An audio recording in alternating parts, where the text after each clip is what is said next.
നമ്മുടെ ഓരോരുത്തരുടെയും മനസ്സിൻ്റെ മഹത്തായ ശക്തികളെക്കുറിച്ച് നമ്മൾ പഠിച്ചുകൊണ്ടിരിക്കുകയാണ്. അപ്പോൾ ഈ മനസ്സിൻ്റെ മഹത്തായ ശക്തികളിൽ നമുക്ക് ചില എവിഡൻസസ് നമുക്ക് തന്നെ വെരിഫൈ ചെയ്യാം. ഇപ്പോൾ നമ്മൾ ലോകത്തിൽ കാണുന്ന ഏറ്റവും വലിയ കെട്ടിടങ്ങൾ, ഇപ്പോൾ കുവൈറ്റിലൊക്കെ ഈ പറഞ്ഞ 1 കിലോമീറ്റർ ഉയരം വരുന്ന കെട്ടിടങ്ങളൊക്കെ പണിതുകൊണ്ടിരിക്കുന്നു. അതുപോലെ തന്നെ കുവൈറ്റിൽ തന്നെ കോബ്ര ടവർ എന്ന് പറയുന്ന അത് പണിതുകൊണ്ടിരിക്കുന്നു. അതുപോലെ തന്നെ ജപ്പാനിലെ ടോക്കിയോയിൽ 4 കിലോമീറ്റർ ഉയരം വരുന്ന ഒരു കെട്ടിടം, അതും ഈ പറഞ്ഞ പോലെ അവർ പേപ്പറിലായിട്ടേ ഉള്ളൂ, മനസ്സിൽ സങ്കല്പത്തിലായിട്ടേ ഉള്ളൂ. അപ്പോൾ നമുക്ക് ഈ സംഭവിക്കുന്നതെല്ലാം ആദ്യം നമുക്ക് മനസ്സിൽ ഒരാളിൻ്റെ സ്വപ്നത്തിൽ വരും, അത് പലരുമായിട്ട് ഷെയർ ചെയ്യും, അവരുടെയൊക്കെ പലരുടെ സ്വപ്നങ്ങളാവും, ഒരു ഗ്രൂപ്പിൻ്റെ സ്വപ്നങ്ങളാവും. അത് കഴിഞ്ഞ് അതൊരു പേപ്പറിലേക്ക് വർക്ക് ചെയ്യും. അത് കഴിയുമ്പോഴത്തേക്ക് അപ്പോൾ ഇപ്പോൾ ഒരു ഡ്രീം ലെവലിലാണ് നിൽക്കുന്നത്, നമ്പർ 1 ഡ്രീം ലെവലിലാണ്. അത് കഴിഞ്ഞ് പിന്നീട് അത് അവർ വിഷ്വലൈസ് ചെയ്യും. അവിടെ എന്തൊക്കെ ബിസിനസ്സാണ് ചെയ്യുന്നത്, റെസിഡൻഷ്യൽ പ്ലേസ് ആണോ, ബിസിനസ്സുകളാണോ, എവിടെയാണ് പാർക്ക് ചെയ്യുന്നത്, ആൾക്കാരെങ്ങനെയാണ് വന്നു പോകുന്നത്, എങ്ങനെയാണ് ലിഫ്റ്റ് വർക്ക് ചെയ്യുന്നത്, അപ്പോൾ ഇതെല്ലാം അവർ വിഷ്വലൈസ് ചെയ്യും. അപ്പോൾ രണ്ടാമത്തെ ലെവലിൽ അതൊരു വിഷ്വലൈസേഷനാണ് സംഭവിക്കുന്നത്. ഇപ്പോൾ ജക്കാർത്ത ടവറൊക്കെ ഇങ്ങനെ വിഷ്വലൈസേഷനോട് കൂടി ഉണ്ടായതാണ്. നമുക്കപ്പോൾ കാണാം ദുബൈയിലെ ബുർജ് ഖലീഫ ഒരാളിൻ്റെ മനസ്സിൽ നിന്നുമാണ്, ചിന്തയിൽ നിന്നുമാണ് അത് പുറത്തേക്ക് വന്നത്. അതുപോലെ തന്നെ നമ്മൾ കാണുന്ന താജ്മഹാള് ഷാജഹാൻ ഇങ്ങനെ ഒന്ന് പറഞ്ഞതേ ഉള്ളൂ ശില്പിയോട്, എനിക്കിങ്ങനെ എൻ്റെ പ്രേയസിക്ക് വേണ്ടിയിട്ട് ഒരു സമ്മാനം കൊടുക്കണമെന്ന് പറഞ്ഞതേ ഉള്ളൂ. പക്ഷെ അത് മനസ്സിൽ കണ്ട് വിഭാവനം ചെയ്തതൊരു ശില്പിയാണ്. അപ്പോൾ എന്നതുപോലെ ജിദ്ദയിൽ വരുന്ന ടവർ ആയിക്കോട്ടെ, അതല്ലെങ്കിൽ കുവൈറ്റിലെ മറ്റു ടവറുകളായിക്കോട്ടെ, അതല്ലെങ്കിൽ ഷിക്കാഗോയിലെ ടവർ ആയിക്കോട്ടെ, അല്ലെങ്കിൽ ഷാൻഹായിൽ നടക്കുന്ന ടവറുകളായിക്കോട്ടെ, അപ്പോൾ ഈ ടവറുകളെല്ലാം ഇല്ലെങ്കിൽ ഈ വന്ന കെട്ടിടങ്ങളെല്ലാം ഓരോരുത്തരുടെ മനസ്സിൽ നിന്ന് വന്നിട്ടുള്ളതാണ്. അപ്പോൾ ചിന്തയ്ക്ക് നമുക്ക് വലിയ വലിയ കെട്ടിടം ഉണ്ടാക്കാൻ സാധിക്കുന്നുണ്ട്. നമ്മൾ ചന്ദ്രനിൽ പോകാനായിട്ട് ഒരിക്കൽ ശ്രമിച്ചു, ചന്ദ്രനിൽ അമേരിക്ക പോയി കഴിഞ്ഞു. ഇന്ത്യയിൽ നിന്ന് ഇപ്പോൾ ചന്ദ്രയാൻ പ്രോഗ്രാം ചെയ്തുകൊണ്ടിരിക്കുകയാണ്. ഡെഫിനറ്റായിട്ട് നമ്മൾ ഒരു ദിവസം അവിടെ എത്തിച്ചേരും. അതുപോലെ ചൊവ്വയിലേക്ക്, മാർസിലേക്ക് പോകാനുള്ള ശ്രമം നടന്നുകൊണ്ടിരിക്കുന്നു. തീർച്ചയായിട്ടും നമ്മൾ അവിടെ എത്തിച്ചേരും. അതേപോലെ വലിയൊരു മഹാനദിയെ കുറുകെ കെട്ടിയാണ് 3 ഗോർജസ് എന്ന് പറയുന്ന ഒരു വലിയ ഡാം. നമ്മുടെ ഇടുക്കി ഡാമിൻ്റെ 28 ഇരട്ടി വലിപ്പം വരുന്ന ഈ 3 ഗോർജസ് ഒരാളിൻ്റെ മനസ്സിൽ നിന്ന്, ഫാങ് ജിയാങ്ങിൻ്റെ മനസ്സിൽ നിന്നുമാണ് അത് വന്നിട്ടുള്ളത്. അതേപോലെ 2 ചെറുപ്പക്കാർ ചിന്തിച്ചതാണ് ആദ്യമായി വിമാനത്തിൻ്റെ വരവ്, പ്ലെയിൻ്റെ വരവ്. അപ്പോൾ ഏതാണ്ട് ഒരു 110 വർഷങ്ങൾക്കൊക്കെ അപ്പുറത്തേക്കുള്ള കഥയാണ്. അപ്പോൾ അവർ സൈക്കിൾ കച്ചവടക്കാരായിട്ട് നടന്നതാണ്. അവരപ്പോൾ ചിന്തിച്ചു, സ്വപ്നം കണ്ടു, എന്തുകൊണ്ട് നമുക്ക് പറന്നുകൂടാം. അപ്പോൾ അവർ ശരിക്കും പറഞ്ഞാൽ ഫ്ലൈവുഡും അലുമിനിയം ഒക്കെ ചേർത്ത് വെച്ച് സ്കൂട്ടറിൻ്റെ എഞ്ചിൻ പോലെ ഒരു എഞ്ചിനോട് കൂടി കണക്ട് ചെയ്തുകൊണ്ടാണ് ആദ്യമായിട്ട്. അപ്പോൾ പത്രക്കാരൊന്നും ഒന്നും പോയില്ല ഇത് കാണാനായിട്ട്, കാരണം അവർ വിശ്വസിച്ചില്ല. പക്ഷെ അവർ ആദ്യമായിട്ട് സൗത്ത് കരോളിനയിൽ സിറ്റി ഹൗസിൽ നിന്ന് അവർ പറന്നു. 40 കിലോമീറ്ററിലധികം പറന്നു കഴിഞ്ഞപ്പോഴത്തേക്കും ജനം വിശ്വസിച്ചു. അതിനുശേഷം പ്ലെയിനുകളുണ്ടായി. ആ പ്ലെയിനുകളെ ഇമ്പ്രൂവ് ചെയ്ത് 2 പേർ ആദ്യം പറന്ന പ്ലെയിനിൽ നിന്നും പിന്നെ 20 പേർക്ക് പറക്കാവുന്ന, 50 പേർക്ക് പറക്കാവുന്ന, 140 പേർക്ക് പറക്കാവുന്ന പ്ലെയിനുകളുണ്ടായി.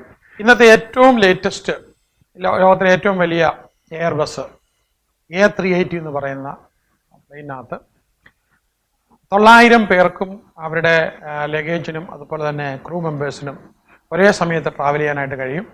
ഇന്നിപ്പോൾ ലോകത്തിലെ പല എയർലൈൻസ് കമ്പനികൾക്കും അതുണ്ട്.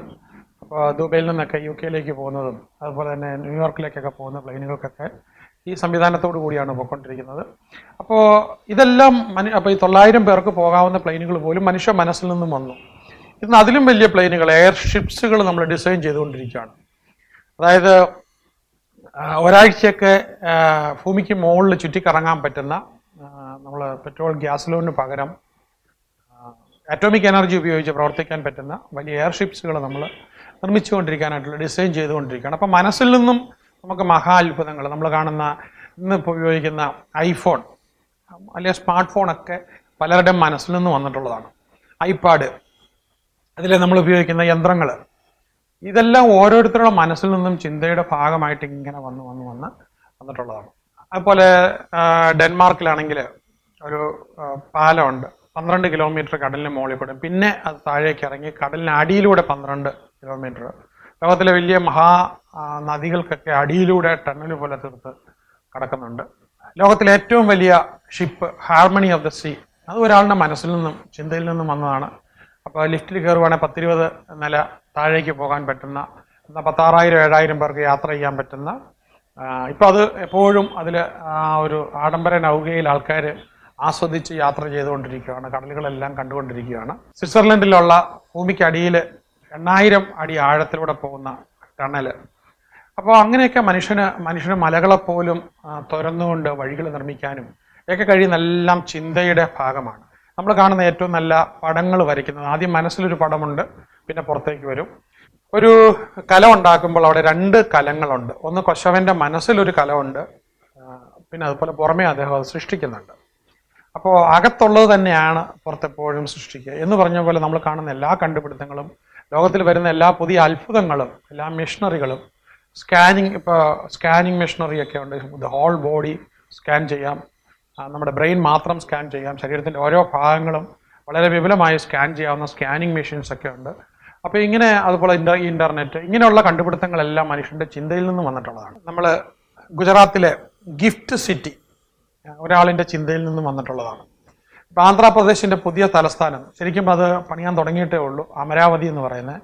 അപ്പോൾ 10,000 കോടി രൂപയാണ് അതിനെ ഔട്ട്ലേ ചെയ്തിരിക്കുന്നത്. അടുത്തൊരു 4-5 വർഷം കൊണ്ട് നമുക്ക് ഇന്ത്യയിൽ വളരെ പ്ലാൻഡ് ആയിട്ട് അതിമനോഹരമായൊരു സിറ്റി കാണാനായിട്ട് പറ്റും. അതേപോലെ സാറ്റലൈറ്റുകൾ ഭൂമിക്ക് 36,000 അടി ഉയരത്തിൽ നിന്നുകൊണ്ട് നമുക്ക് ഇൻ്റർനെറ്റ് തരാനും, അതുപോലെ തന്നെ നമുക്ക് ഇൻ്റർനാഷണൽ കോളുകൾ വിളിക്കാനോ, അതുപോലെ ചാനൽസ് കാണാനോ, സാറ്റലൈറ്റ് ചാനൽസ് കാണാനോ ഒക്കെ സൗകര്യപ്പെടുത്തുന്നത്. ഇപ്പോൾ മനുഷ്യ മനസ്സിൽ നിന്ന് ഒരു കാര്യം വന്നിരിക്കുന്നു, virtual reality and augmented reality. അതിപ്പോൾ ഈ സിനിമാ പ്രവർത്തനത്തെയൊക്കെ ഒരു വേറൊരു ദിശയിലേക്ക്, കാരണം സിനിമ എപ്പോഴും നമുക്ക് വീട്ടിൽ കാണാവുന്ന ഒരവസ്ഥയിലേക്ക് ഗ്ലോബൽ റിലീസിങ്ങിന് പറ്റുന്ന രീതിയാണ്. അപ്പോൾ നമ്മളൊരു മൊബൈലിൽ തന്നെ എടുത്തു വെച്ച കണ്ണിന് എതിരെ ഒരു കവചമുണ്ട്, അതെടുത്ത് വെച്ച് അതിന് ആ പെട്ടിക്കകത്തോട്ട് കയറ്റി വെച്ചിട്ട് ചെവിയിൽ സൗണ്ടും വെച്ച് കഴിഞ്ഞാൽ നമ്മളെ തന്നെ വേറൊരു ലോകത്തേക്ക് കൊണ്ടുപോകും. നമ്മൾ ആകാശത്തിലൂടെ നടക്കുന്നതായിട്ടോ, മേഘങ്ങളിലൂടെ നടക്കുന്നതായിട്ടോ, അണ്ടർ സീയിലോ. അപ്പോൾ സിനിമയൊക്കെ കാണുമ്പോൾ നമുക്കതിനകത്ത് പുറത്തുനിന്ന് കാണുന്ന പോലെ അല്ല, അതിനകത്തൊരു കഥാപാത്രമായിട്ട് നമുക്ക് ഇൻവോൾവ് ചെയ്യാനായിട്ട് പറ്റും.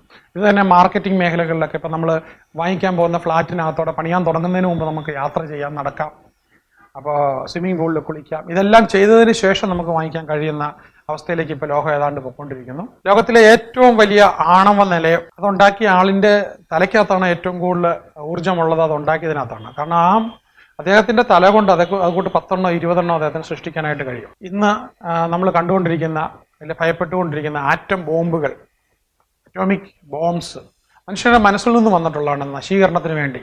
അതുപോലെ തന്നെ സർവ്വനാശം നടത്താൻ പറ്റുന്ന ഹൈഡ്രജൻ ബോംബ്, ഭൂമിയെ തന്നെ ഭസ്മമാക്കി കളയാൻ പറ്റുന്ന ഹൈഡ്രജൻ ബോംബ്, ഇതെല്ലാം മനുഷ്യൻ്റെ മനസ്സിൽ നിന്നും ചിന്തകളുടെ ഫലമായിട്ട് വന്നിട്ടുള്ളതാണ്. അപ്പോൾ ഇതെന്താ നമ്മളെ നയിക്കുന്നത് വെച്ചാൽ ഈ ഒരു കഴിവ്, സൃഷ്ടിക്കാനുള്ള കഴിവ് ഓരോ വ്യക്തിയുടെയും, ഇവിടെ ഇരിക്കുന്ന ഓരോ വ്യക്തിയുടെയും മനസ്സിലുണ്ട്. അപ്പോൾ ഈശ്വരൻ്റെ ഒരു തുള്ളി, ഒരംശം നമ്മുടെ ഉള്ളിലുള്ളത് കൊണ്ട് നമ്മൾ ആഗ്രഹിക്കുന്ന എന്തും നമുക്ക് സൃഷ്ടിക്കാനുള്ളൊരു കഴിവ് തന്നാണ് ഈശ്വരൻ വിട്ടിരിക്കുന്നത്. അതുകൊണ്ട് തന്നെ നമ്മൾ ഈ കഴിവിനെ തിരിച്ചറിഞ്ഞ് ഉപയോഗിക്കുന്ന ആൾക്കാരെ സംബന്ധിച്ച് സ്ഥിരമായി ചിന്തിക്കുന്നത് എന്തും ഉണ്ടാക്കിയെടുക്കാനുള്ള കെട്ടിടമോ കണ്ടുപിടുത്തങ്ങളോ സമ്പത്തോ ബിസിനസ് സാമ്രാജ്യം, ലോകത്തിലെ ഏറ്റവും വലിയ ബിസിനസ് സാമ്രാജ്യങ്ങളൊക്കെ ഓരോരുത്തരുടെ ചിന്തയിലൂടെ ഉണ്ടായതാണ്. ഇവിടെ ഇരിക്കുന്ന ഓരോരുത്തർക്കും ചിന്തിക്കുന്ന എന്തും ഉണ്ടാക്കിയെടുക്കാനുള്ള കപ്പാസിറ്റി, കഴിവ് നിങ്ങളുടെ മനസ്സിൽ തന്നെ അടക്കം ചെയ്തിരിക്കുന്നു. ഇപ്പം നമ്മൾ എക്സാമ്പിളായിട്ട് പറയുകയാണെങ്കിൽ മനസ്സിനെക്കുറിച്ചുള്ള കണക്ട് ചെയ്തിട്ടുള്ള സിനിമകളുണ്ട്. 6th സെൻസ് എന്ന് പറഞ്ഞൊരു മൂവി, ഒരുപാട് പേര് ഹോളിവുഡ് മൂവിയാണ്, കണ്ടിട്ടുണ്ടാവും. അതുപോലെ തന്നെ ഇൻ്റർസ്റ്റെല്ലർ എന്ന് പറഞ്ഞ് നമുക്കതിനകത്തോടെ ഇത് ചെയ്യാം. ഭൂമിയെ കഴിഞ്ഞും 10 ലക്ഷം ഇരട്ടി വലിപ്പമുള്ള ഒരു ഗ്രഹത്തിൽ പോയിട്ട് നമ്മൾ ഒരു ദിവസം ചെലവിട്ടിട്ട് തിരിച്ചു വരുമ്പോഴത്തേക്ക് നമ്മുടെ ഒരുപാട് ജനറേഷൻസ് കഴിഞ്ഞു പോയിട്ടുണ്ടാവും. കാരണം 28,000 ദിവസങ്ങൾ മാത്രം ആയുസുള്ള മനുഷ്യൻ, പ്രായം വരാവുന്നൊരു മനുഷ്യൻ മില്യൺസ് ഓഫ് ഡേയ്സ് മാറുന്ന ഒരു ഗ്രഹത്തിൽ പോയിട്ട് തിരിച്ചു വരുമ്പോഴത്തേക്ക് ഒരുപാട് വംശം മാറുന്നത്. അപ്പോൾ എന്ന് പറഞ്ഞാൽ അതിനകത്ത് ചെറുതായിട്ട് ആ ഒരു ഭാഗം നമുക്ക് കാണാൻ പറ്റുന്നുണ്ട്, മനുഷ്യൻ്റെ മനസ്സിൻ്റെ ഇത്. അതുപോലെ തന്നെ മനുഷ്യൻ്റെ മനസ്സിനെക്കുറിച്ചും വലിയ ആസ്ട്രൽ ബോഡിയെക്കുറിച്ചും നമുക്ക് ഒത്തിരി ഇല്ല. സോള്, മനുഷ്യൻ്റെ സോളിനെ അലൈൻ ചെയ്ത് കഴിഞ്ഞാൽ എല്ലാ രോഗത്തിൽ നിന്നും പുറത്തേക്ക് വരാം എന്ന് പഠിപ്പിച്ചു കൊടുക്കുന്ന ഡോക്ടർ സ്ട്രേഞ്ച് എന്ന് പറയുന്ന ഒരു മൂവി പലരും കണ്ടു കാണും.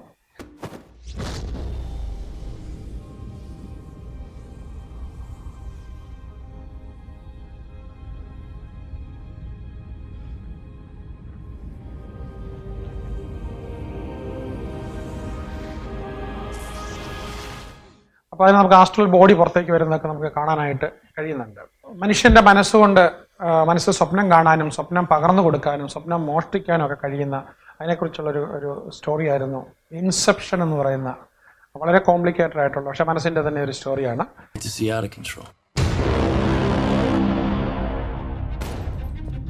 ബിസിനസ് ചെയ്യുന്ന ആൾക്കാർ എപ്പോഴും കണ്ടിരിക്കേണ്ട ഒരു സ്റ്റോറിയാണ് പെർസ്യൂട്ട് ഓഫ് ഹാപ്പിനെസ്.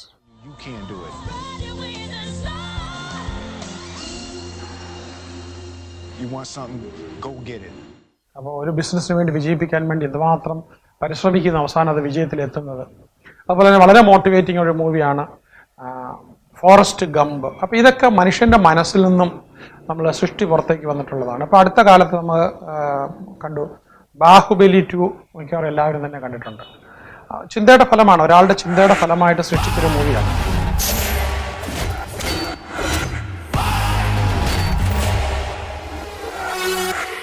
പിന്നെ വളരെ മോട്ടിവേറ്റഡ് ആയിട്ട് ഇപ്പം ഹിന്ദി സിനിമകളിൽ ഇപ്പോൾ അടുത്ത കാലത്ത് ഇറങ്ങിയിട്ടുള്ള പെൺകുട്ടികൾ ഉള്ള എല്ലാ മാതാപിതാക്കളും നിർബന്ധമായും കണ്ടിരിക്കേണ്ട ഒരു പടമാണ് ദംഗൽ.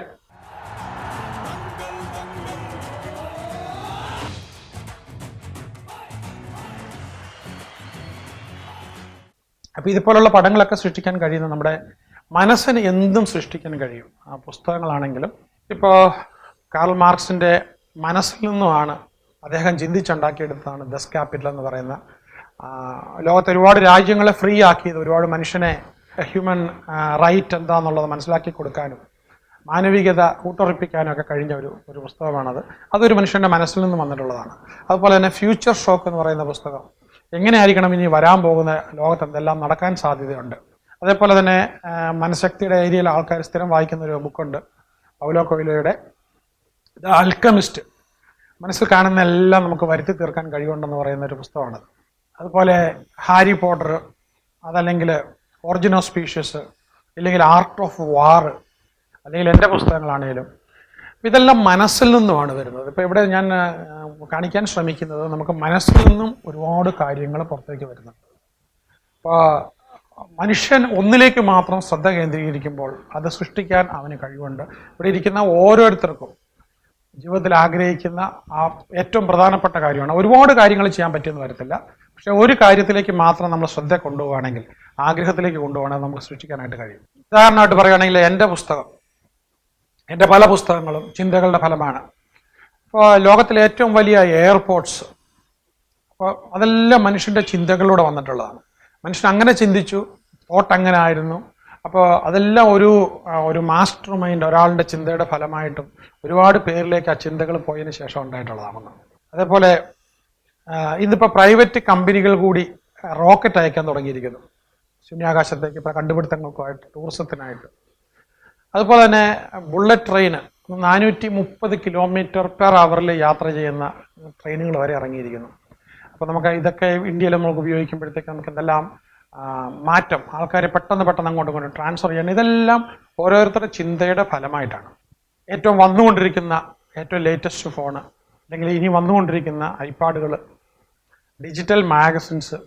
ലോകത്തിലെ ആദ്യത്തെ കാറ് കണ്ടുപിടിച്ചത് കാൾ ബെൻസ് ആണെങ്കിലും അത് നടപ്പിലാക്കിയത് ടി മോഡലിലൂടെ ഹെൻറി ഫോർഡാണ്.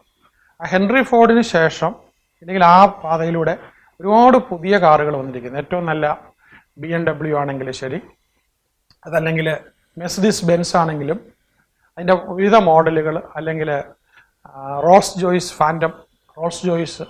8-10 കോടിയൊക്കെ വില വരാവുന്ന, അതുപോലെ തന്നെ 430 km സ്പീഡിൽ വരെ പോകാവുന്ന കാറുകൾ, അതും അല്ലെങ്കിൽ പെട്രോൾ ഉപയോഗിക്കാതെ നമുക്ക് ഇലക്ട്രിസിറ്റി ഇന്ധനമായിട്ട് മാറ്റാവുന്ന കാറുകൾ. ഇതെല്ലാം മനുഷ്യൻ്റെ മനസ്സിൽ നിന്നും ഇങ്ങനെ വന്നുകൊണ്ടിരിക്കുകയാണ്.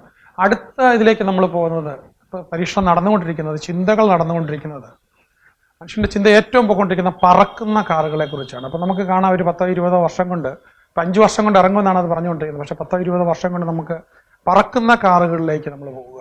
അപ്പോൾ ലോകത്തിൻ്റെ ഏത് ഭാഗത്തേക്ക് നമുക്ക് പെട്ടെന്ന് യാത്ര ചെയ്യാനും അതുണ്ടാക്കി തരുന്ന മാറ്റങ്ങൾ. ഇപ്പം നമുക്കറിയാം ഈ 3Gയിൽ നിന്നും 4Gയിൽ നിന്നും ഇപ്പോൾ 5G ആയിക്കൊണ്ടിരിക്കുന്നു. ഇതൊക്കെ നമുക്ക് മാറ്റം തരുന്ന, ഇപ്പം നമുക്ക് അതുകൊണ്ട് തന്നെ എവിടെ വേണേലും ടാക്സികൾ, യൂബർ പോലുള്ള, യൂബർ തന്നെ ഒരാളിൻ്റെ ചിന്തയുടെ ഫലമായിട്ടാണ്. പാരീസിൽ കൂടെ യാത്ര ചെയ്ത ഒരാളുടെ ചിന്തയിൽ നിന്നും പെട്ടെന്ന് വന്നൊരു സംഭവമാണ്. ഒരു വാഹനം കിട്ടാതിരുന്ന ഒരു പ്രശ്നത്തിൽ നിന്നും ഉരുത്തിരിഞ്ഞ ഒരു കാര്യമാണ്. പെട്ടെന്ന് നമുക്ക് അതിൽ നിന്ന് യൂബർ ഉണ്ടായി വന്ന് മാറിയിട്ടുണ്ട്. അപ്പോൾ എന്ന് പറഞ്ഞതുപോലെ ഇപ്പോൾ ഓല എന്ന് പറയുന്ന ഇന്ത്യയിലെ ടാക്സി സിസ്റ്റം നമുക്ക് ഓൺലൈനായിട്ട് അല്ലെങ്കിൽ മൊബൈൽ ആപ്പിലൂടെ ചെയ്യാൻ പറ്റുന്നത്. അതല്ലെങ്കിൽ ഇന്നിപ്പോൾ ഏത് ഹോട്ടൽസും കഴിഞ്ഞ 5 വർഷത്തിന് ഇപ്പോഴുമായിട്ട് നോക്കുമ്പോഴത്തേക്ക് ഹോട്ടൽസിൻ്റെ റേറ്റ് ഒരുപാട് താഴ്ന്നിരിക്കും. നമുക്ക് ഇന്ത്യയിൽ ഏത് നഗരത്തിലും പോയി 2000-3000 രൂപയ്ക്ക് താമസിക്കാവുന്ന അവസ്ഥയിലേക്ക് വന്നിരിക്കുന്നത്. കാരണം വെറുതെ പാഴായി പോയിക്കൊണ്ടിരിക്കുന്ന റൂമുകളെല്ലാം മൊബൈൽ ആപ്പിലൂടെ ഇന്ന് വിറ്റുകൊണ്ടിരിക്കുകയാണ്. അപ്പോൾ OA ഹോംസ് പോലുള്ള വിവിധ സൈറ്റുകൾ ലോകത്തെവിടെയും നമുക്ക് ഈസി ആയിട്ട് പോകാവുന്ന യാത്ര വളരെ മെച്ചമായിരിക്കുന്നു. അപ്പോൾ ഇതെല്ലാം മനുഷ്യൻ്റെ ചിന്ത കൊണ്ട് ഈ ഭൂമിയിലെ ജീവിതം കുറച്ചുകൂടെ മെച്ചപ്പെട്ട സുഖകരമായി മെച്ചപ്പെടുത്തിക്കൊണ്ടിരിക്കുകയാണ്. നമ്മുടെ എല്ലാം സേവനങ്ങൾ ജീവിതത്തിൻ്റെ ആൾക്കാരുടെ വിജയത്തിന് വേണ്ടി കോൺട്രിബ്യൂട്ട് ചെയ്തുകൊണ്ടിരിക്കുകയാണ്. അപ്പോൾ ഇവിടെ ഇരിക്കുന്ന ഓരോരുത്തർക്കും ചിന്തിക്കാം, എൻ്റെ മനസ്സിൽ ഈശ്വരൻ എന്തോ ഒരു വലിയ കാര്യം തന്നിട്ടുണ്ട്, അത് ഞാൻ പുറത്തേക്കെടുത്ത് സമൂഹത്തിന് കൊടുക്കുമ്പോൾ സകല ഐശ്വര്യങ്ങളും സമസ്ത നേട്ടങ്ങളും എനിക്ക് വന്നു ചേരും എന്ന് ചിന്തിക്കാവുന്നതാണ്.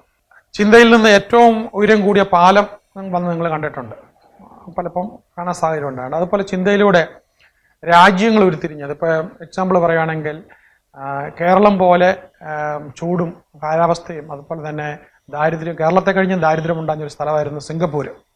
കടൽ കൊള്ളക്കാരുടെ കേന്ദ്രമായിരുന്നു, എല്ലാ പിടിച്ചുപറിക്കാരുടെയും കേന്ദ്രമായിരുന്ന ആ സ്ഥലത്ത് ലിക്വാനി എന്ന് പറയുന്ന ഒരാളിൻ്റെ ചിന്തയിൽ നിന്നും ആ രാഷ്ട്രം മാറി ലോകത്തെ ഏറ്റവും നല്ലൊരു രാഷ്ട്രമായിട്ടത് മാറി.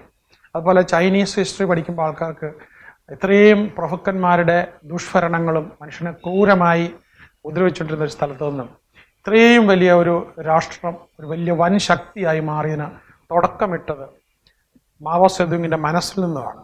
അതുപോലെ തന്നെ ഇനിയുണ്ട് മലേഷ്യയും അല്ലെങ്കിൽ ടർക്കിയും. അതുപോലെ തന്നെ മുസ്തഫൽ കമലിൻ്റെ മനസ്സിൽ നിന്നുമാണ് ആധുനിക ടർക്കി ഉരുത്തിരിഞ്ഞു വന്നത്. സുക്കാർണോയുടെ മനസ്സിൽ നിന്നുമാണ് ഇന്തോനേഷ്യ ഉരുത്തിരിഞ്ഞു വന്നത്. അപ്പോൾ എന്നതുപോലെ നമുക്ക് രാഷ്ട്രങ്ങൾ പോലും മനുഷ്യൻ്റെ മനസ്സിൽ നിന്നും ഉരുത്തിരിഞ്ഞു വരും.